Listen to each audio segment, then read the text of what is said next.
నమస్తే తెలుగు వన్ న్యూస్కి స్వాగతం. రెండు తెలుగు రాష్ట్రాలకు సంబంధించి ఒక కీలక పరిణామం చోటు చేసుకుంది దావోస్లో. ఇరు రాష్ట్రాల ముఖ్యమంత్రులు, ఐటీ మంత్రులు దావోస్ పర్యటనలో ఉన్నారు. పెట్టుబడుల సదస్సులో ముఖ్యమంత్రులు, ఇద్దరు ఐటీ మంత్రులు దావోస్లోని జ్యూరిచ్ ఎయిర్పోర్ట్లో కలిసి చాలాసేపు మాట్లాడుకున్నారు. వారితో పాటు రామ్మోహన్ నాయుడు గారు కూడా ఉన్నారు, కేంద్ర మంత్రి. సో ఇప్పుడు వాళ్ళ మధ్య ఏం చర్చ జరిగింది, వీళ్ళిరువురు కలవడాన్ని ఎట్లా చూడాలి? రెండు తెలుగు రాష్ట్రాల ముఖ్యమంత్రులు కలిసినట్టు చూడాలా, లేదా గురు శిష్యులు కలిసినట్టు చూడాలా, లేదు రేవంత్ రెడ్డి అన్నట్టు సహచరులు కలిసినట్టు చూడాలా? ఇందులో చాలా చర్చలే రావచ్చు. మనతో పాటు ప్రముఖ రాజకీయ సామాజిక విశ్లేషకులు అఫ్సాన్ రాయేష్ గారు ఉన్నారు. నమస్కారం రాయేష్ గారు. నమస్కారం. ఎట్లా చూడాలి ఈ కలయికని? అంటే మీరు ప్రస్తావించిన 3 అంశాలు వాస్తవమే కదా. రెండు రాష్ట్రాల ముఖ్యమంత్రులే. ఇవాళ చంద్రబాబు నాయుడు గారు, రేవంత్ రెడ్డి గారు, తెలంగాణ ముఖ్యమంత్రిగా రేవంత్ రెడ్డి గారు ఉన్నారు, ఆంధ్రప్రదేశ్ రాష్ట్ర ముఖ్యమంత్రిగా చంద్రబాబు నాయుడు గారు ఉన్నారు. కాబట్టి ఇరు రాష్ట్రాల ముఖ్యమంత్రులు అనేది వాస్తవం. అవును. తెలుగుదేశం పార్టీ నుంచి రాజీనామా చేసి కాంగ్రెస్ పార్టీలో చేరే వరకు తెలుగుదేశం పార్టీలో చంద్రబాబు నాయుడు గారి రాజకీయ సహచరుడిగా, అంటే తెలుగుదేశం పార్టీ శాసనసభ పక్షంలో తెలుగుదేశం చంద్రబాబు నాయుడు గారితో పాటుగా సహచర ఎమ్మెల్యేగా కొనసాగిన నేపథ్యం ఉంది. ఆ తర్వాత విభజిత రాష్ట్రంలో కూడా తెలంగాణ అసెంబ్లీలో తెలుగుదేశం పార్టీ శాసనసభ్యుడిగానే రేవంత్ రెడ్డి గారు కొనసాగున్నారు. కాబట్టి రాజకీయ సహచరుడు అనేది వాస్తవం. అదే సందర్భంలో వయసు రీత్యా చూసుకున్నప్పుడు చంద్రబాబు నాయుడు గారి నాయకత్వంలో ఆయన అనుయాయిగా పనిచేసిన రేవంత్ రెడ్డి గారు గురు శిష్య బంధం అనే దాంట్లో కూడా ఎటువంటి డిస్ప్యూట్ లేదు అక్కడ. కాబట్టి ఏంటంటే ఆయా సందర్భాల్లో ఆయా పాత్రలకు అనుగుణంగా వాళ్ళ వ్యవహార శైలి ఉంది తప్ప, ఇవాళ తెలంగాణ ముఖ్యమంత్రిగా రేవంత్ రెడ్డి గారు, ఆంధ్రప్రదేశ్ రాష్ట్ర ముఖ్యమంత్రిగా చంద్రబాబు నాయుడు గారు కొనసాగుతున్న సందర్భంలో వారిని ఆయా ప్రోటోకాల్కి అనుగుణంగానే పరిగణించాలి. ఒకనాడు ఎప్పుడో గురు శిష్య బంధం ఉందనో, ఒకనాడు ఎప్పుడో ఒకే రాజకీయ పక్షంలో సహచరులుగా కొనసాగారని చెప్పని జీవితకాలం వారిని గురు శిష్యులుగానే పరిగణించాల్సిన నెస్టే లేదు. కాకపోతే వ్యక్తిగత సంబంధాల పరంగా వచ్చేటప్పటికి ఆ వయసు పరమైన గౌరవ మర్యాదలు, ఆ హోదాపరమైన గౌరవ మర్యాదలు ఇచ్చిపుచ్చుకునే ధోరణి ఉంటుంది. ఇవాళ ఒకనాడు తనకన్నా చాలా చిన్నవాడు తన పార్టీలో తన నాయకత్వంలో పనిచేసిన ఎమ్మెల్యే కాబట్టి అని చెప్పని, లేదు ఆ రోజు తమ మద్దతుతో నెగ్గిన ఎమ్మెల్సీ అని చెప్పని, ఇవాళ ఒక రాష్ట్ర ముఖ్యమంత్రిగా ఉన్న రేవంత్ రెడ్డి గారిని చంద్రబాబు నాయుడు గారు అదే స్థాయిలో పరిగణిస్తారా? ఖచ్చితంగా ఇవాళ తనతో పాటు సమానమైన స్థాయిలో రేవంత్ రెడ్డి గారు ఉన్నారు. కాబట్టి 100% అదే విధమైన గౌరవ మర్యాదలు రేవంత్ రెడ్డి గారికి ఇవ్వడం జరుగుతుంది. అంతేగాని ఒకనాడు తన పార్టీలో కొనసాగిన నాయకుడు కాబట్టి అని చెప్పని, లేదు ఒకనాడు చంద్రబాబు నాయుడు గారి నాయకత్వంలో తను పనిచేశాను అని చెప్పని, ఇవాళ తెలంగాణ ముఖ్యమంత్రిగా కొనసాగుతున్న సందర్భంగా కోట్ల మంది తెలంగాణ ప్రజల ప్రతినిధిగా, పాలకుడిగా ఉన్న రేవంత్ రెడ్డి గారు చంద్రబాబు నాయుడు గారి పట్ల అదే అణుకో ప్రదర్శిస్తారా? 100% జరగదు అది. కాబట్టి ఏంటంటే ఇవాళ రాజకీయాల్లో అయినా సరే ఒక్కొక్క సందర్భంలో మనం చూస్తూ ఉంటాం. అంటే కొన్ని రంగాల్లో కొంతమంది సీనియర్లని అధిగమించి ఎదిగిన జూనియర్లు ఉన్నారు, సీనియర్ల స్థాయికి ఎమర్జ్ అయిన జూనియర్లు ఉన్నారు. కాబట్టి ఆయా క్రమంలో వాళ్ళ స్థాయిని బట్టి ఆ గౌరవ మర్యాదలు దక్కుతాయి తప్ప 100% గురు శిష్య బంధమనో ఇంకో బంధమనో దీనికి వంకలు పెట్టాల్సిన నెస్టీ అయితే లేదు. ఖచ్చితంగా ఇవాళ ఇరుగు పొరుగు రాష్ట్రాల ముఖ్యమంత్రులుగా ఇచ్చిపుచ్చుకునే ధోరణి మేము అవలంబిస్తాము అని చెప్పని చంద్రబాబు నాయుడు గారు మొన్నటి ఎన్నికల్లో గెలిచి జూన్ 12 తారీఖు రాష్ట్ర ముఖ్యమంత్రిగా ప్రమాణ స్వీకారం చేసిన తర్వాత వారే స్వయంగా రేవంత్ రెడ్డి గారికి ఫోన్ చేసి ఇరు రాష్ట్రాలకు సంబంధించి విభజన చట్టానికి సంబంధించి అపరిష్కృతంగా ఉన్న అంశాలని మనం ఇరువురం కూర్చొని పరిష్కరించుకుందాం అని చెప్పని ఒక ప్రతిపాదన పెట్టి దానికి స్పందించిన రేవంత్ రెడ్డి గారు కూడా అలాగే అని చెప్పని ఒకసారి కూర్చొని మాట్లాడుకోవడానికి సంసిద్ధత వ్యక్తం చేసిన సందర్భంగా హైదరాబాద్ ప్రగతి భవన్లో ఇరు రాష్ట్రాల ముఖ్యమంత్రులు ఆధ్వర్యంలో ఇరు రాష్ట్రాల అధికారులు కూడా కలిసి కూర్చొని మాట్లాడుకున్నాయి. దశాబ్ద కాలంగా అపరిష్కృతంగా ఉన్న అంశాలు 2014లో రాష్ట్ర విభజన జరిగిన నాటి నుంచి 2024 వరకు కూడా ఇంకా రెండు రాష్ట్రాల మధ్య విభజనకు సంబంధించి ఇంకా అపరిష్కృతంగా ఉన్న అంశాలని పరిష్కరించుకోవడం కోసం మంత్రుల స్థాయిలో, అధికారుల స్థాయిలో కమిటీలు కాన్స్టిట్యూట్ చేసి వాళ్ళ స్థాయిలో కనుక పరిష్కారం కాని అంశాలుంటే మరొకసారి ముఖ్యమంత్రుల స్థాయిలో మనం కూర్చొని మాట్లాడుకొని రిజాల్వ్ చేసుకుందామని చెప్పని ఒక మ్యూచువల్గా వాటిని రిజాల్వ్ చేసుకోవాలనే ఒక నిర్ణయాన్ని వెలుబుచ్చింది కూడా మనం గతంలోనే చూస్తున్నాం మనం. 550 కోట్లు తెలంగాణ నుంచి ఏపీకి కూడా ఇచ్చినట్టున్నారు. అవును. కాబట్టి ఏంటంటే ఇక్కడ 100కి 100 పాళ్ళు ఇరు రాష్ట్రాల మధ్య, ఇరు రాష్ట్ర ప్రభుత్వాల మధ్య కొనసాగి తీరాల్సిన సయోధ్యక నిదర్శనంగా ఆ విధమైన మెచ్యూరిటీ ఇరు రాష్ట్ర ప్రభుత్వాలు, ఇరు రాష్ట్ర పాలకులు రాజకీయాలకు అతీతంగా ప్రదర్శించారు. అక్కడ చంద్రబాబు నాయుడు గారు ఒక రాజకీయ పక్షానికి ప్రాతినిధ్యం వహిస్తూ ఉండొచ్చు, రేవంత్ రెడ్డి గారు ఇంకొక రాజకీయ పక్షానికి ప్రాతినిధ్యం వహిస్తూ ఉండొచ్చు. రాజకీయంగా ఈ ఇరు పక్షాలకి మధ్య రాజకీయ వైరుధ్యాలు ఉంటే ఉండొచ్చు. కానీ వీరిరువురు కూడా కోట్ల మంది ప్రజలకు ప్రాతినిధ్యం వహిస్తున్న నాయకులుగా, ప్రభుత్వాధినేతలుగా ఖచ్చితంగా ప్రదర్శించాల్సిన స్టేట్స్మెన్షిప్ ప్రదర్శించారనేది వాస్తవం. గతంలో కేటీఆర్, జగన్మోహన్ రెడ్డి కూడా కలిశారు సేమ్ ఇదే పర్యటనలో. ఇప్పుడు వీళ్ళిద్దరూ కలిశారు, అంటే ముఖ్యమంత్రుల స్థాయిలో వీళ్ళు కలిశారు. అక్కడ కేటీఆర్ మంత్రి స్థానంలో మంత్రి హోదాలో వచ్చారు. అక్కడ వాళ్ళు కార్డియల్గానే కలిశారు, ఇక్కడ వీళ్ళు కార్డియల్గా కలిశారు. సంభాషణలు చూస్తే అట్టే అనిపిస్తుంది, ఏం మాట్లాడుకున్నారు అనేది బయటికి రాలేదు. కానీ సో ఆ కలయిక వల్ల జరిగిన మేలేంటి, ఈ కలయిక వల్ల జరగబోతున్న మేలేంటి అనేది ఏమన్నా మాట్లాడుకోవచ్చా? ఆల్రెడీ ఇప్పుడు 2 రాష్ట్రాల మధ్య ఒక వాటర్ డిస్ప్యూట్ నడుస్తూనే ఉంది. ఇక్కడ ఇరుగు పొరుగు రాష్ట్రాల మధ్య అంటే సరిహద్దు వివాదాలు ఉంటాయి. నదీ జలాల ఉమ్మడి నదీ జలాల పంపిణీ దగ్గర, నదీ జలాల వాటాల దగ్గర ఖచ్చితంగా కొన్ని వివాదాలు ఉంటాయి.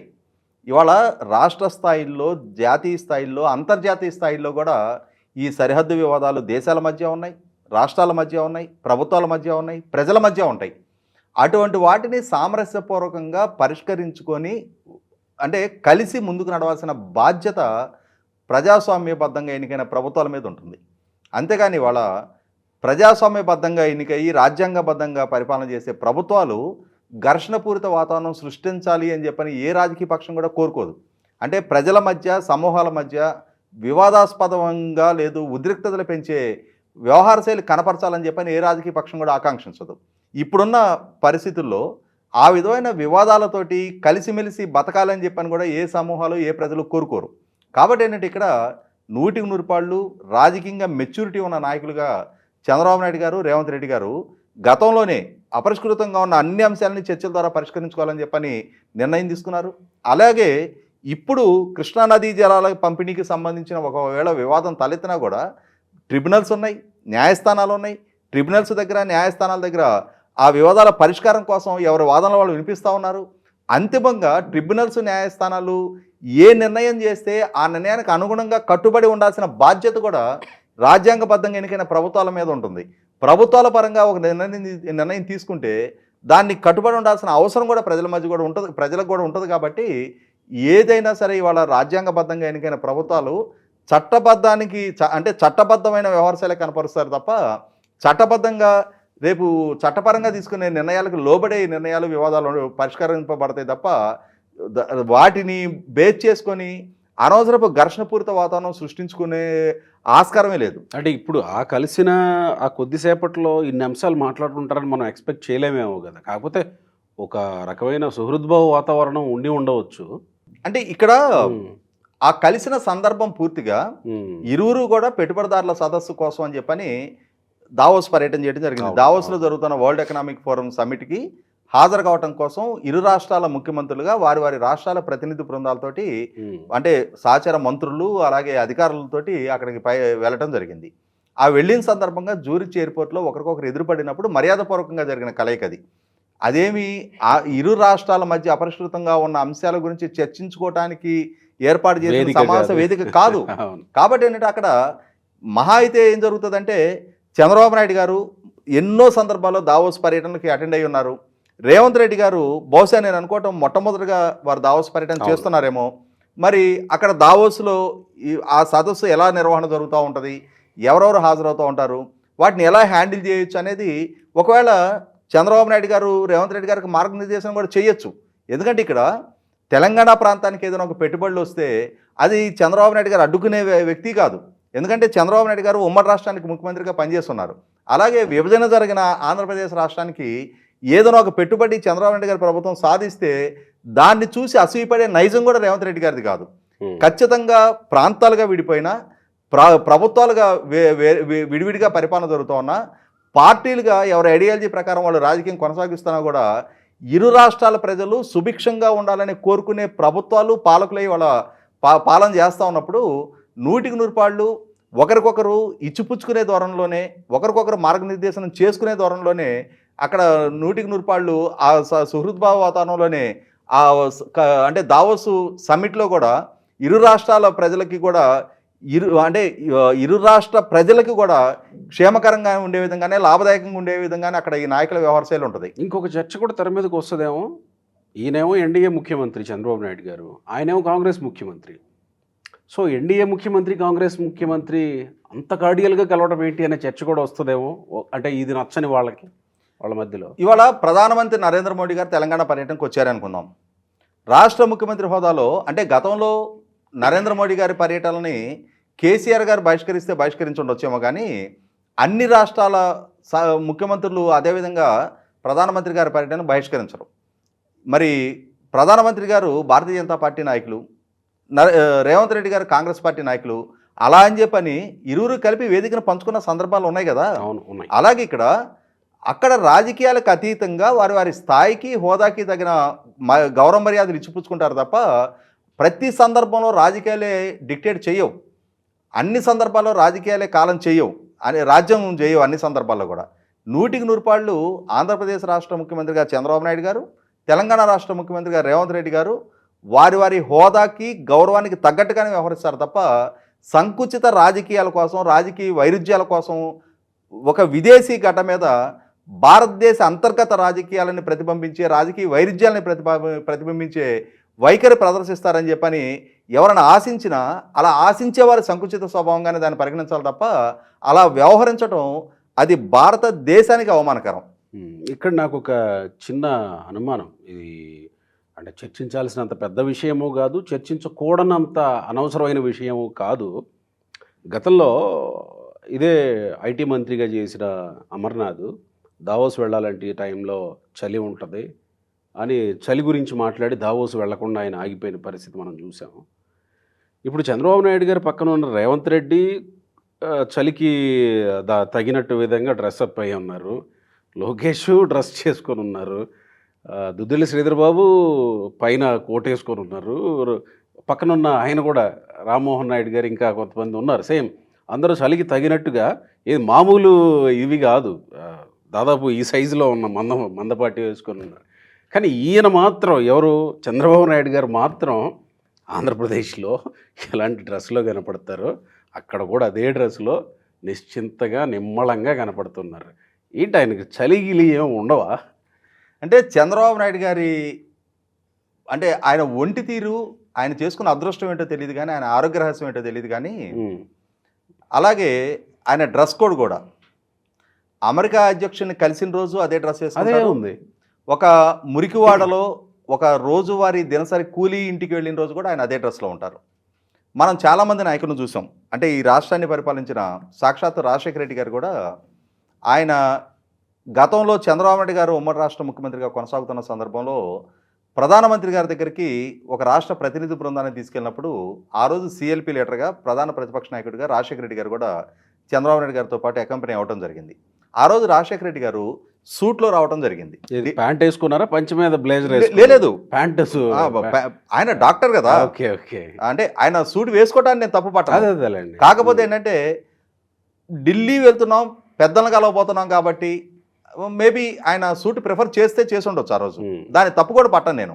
కానీ అలా ఎప్పటికప్పుడు తన ఆహార్యాన్ని మార్చని కొద్దిమంది నాయకుల్లో చంద్రబాబు నాయుడు గారు ఒకళ్ళు.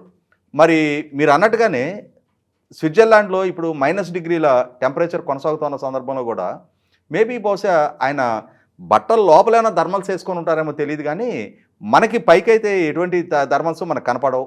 ఆయన ప్రతిరోజు మనకి ఇక్కడ అమరావతి ప్రాంతంలో సంచరిస్తున్నప్పుడు ఏ విధమైన వస్త్రధారణలో ఆయన కనిపిస్తూ ఉంటారో అదే విధమైన వస్త్రధారణతో ఆయన ప్రపంచవ్యాప్తంగా ఎక్కడికి పర్యటించినా కూడా అదే బట్టలతో ఆయన కనిపిస్తూ ఉంటారు. జగన్మోహన్ రెడ్డి కూడా ఇక్కడ వైట్ షర్టు ఆ ప్యాంట్లో కనపడుతుంటారు కానీ వన్స్ ఇప్పుడు ఆయన లండన్ పర్యటనలో ఉన్నారు, బ్లేజర్ వేస్తారు, అక్కడికి వెళ్ళిపోతారు. అవును, అదే నేను చాలా మంది చెప్తున్నా నేను. ఇవాళ చాలా మంది నాయకులను చూసాం. అంటే ఢిల్లీ పర్యటనకు వెళ్తేనే ఢిల్లీలో ఉండే అతి శీతల వాతావరణ పరిస్థితుల్లో అక్కడ పైన అంటే స్వెట్టర్లు వేసుకొని ఇట్లా ఉండే వాళ్ళని మనం ఢిల్లీలో ఫ్లైట్ దిగిన దగ్గర నుంచి అక్కడ ఉన్న కంపల్షన్ అది, దాన్ని తప్పు పట్టాల్సిన నెస్టీ కూడా లేదు. కానీ మరి చంద్రబాబు నాయుడు గారు మరి ఎలా సహించగలుగుతారో భరించగలుగుతారో, ఆయనకి దేవుడు ఆ విధమైన ఆ శక్తిని ఇచ్చినందుకు ఆయన అదృష్ట జాతకుడిగానే పరిగణించాలి ఆయన్ని. నాకు తెలిసి ఒకే ఒక్కసారి అనుకుంటా అసెంబ్లీలో నిరసన తెలపడానికి మాత్రం బ్లాక్ షర్ట్ వేసుకుని వచ్చారు. అవును, అంతకు మించి అంటే కొన్ని పార్టీ పరమైన కార్యక్రమాల సందర్భంగా ఎల్లో షర్ట్ వేసుకునేవాళ్ళు. ఈ మధ్యకాలంలో ఆ ఎల్లో షర్ట్ కూడా కంప్లీట్ మానేశారు. ఇప్పుడు ఏదైతే ఆ క్రీమ్ కలర్ ప్యాంట్ షర్ట్ వేసుకుంటారో మనకి ఏ సందర్భంలో చూసినా ఆ బట్టల్లోనే కనిపిస్తారు ఆయన. అంటే సీక్రెట్ అంటే ఆయన తీసుకునే ఫుడ్ దీంట్లోనేనా ఆరోగ్య రహస్యం? ఇంకా అంటే ఆరోగ్య రహస్యం ద్వారానే ఆయన అలాంటి అంటే ఆయన శీతల చాలా క్రమశిక్షణ కలిగిన లైఫ్ స్టైల్ అయింది. ఫుడ్ చాలా కంట్రోల్డ్గా ఉంటారు, నిరంతర యోగా సాధన చేస్తూ ఉంటారు. ఇవాళ 75వ సంవత్సరం నడుస్తూ ఉంది ఆయనకి. రేపు ఏప్రిల్ 20వ తారీఖు వస్తే 75 నుండి 76 సంవత్సరాలు అడుగు పెడతారు ఆయన. మరి ఆ వయసులో కూడా మరి అంతటి ఫిట్నెస్ మెయింటైన్ చేయగలుగుతున్నారు అని అంటే నేను ఇందాక చెప్పినట్టుగా అది అమ్మన్నమ్మ గారు, కర్జోన్ నాయుడు గారి దగ్గర నుంచి వచ్చిన జీన్స్గానే మనం భావించాలి. అది ఒక అదృష్ట జాతకుడిగానే ఆయన్ని మనం పరిగణించాలి.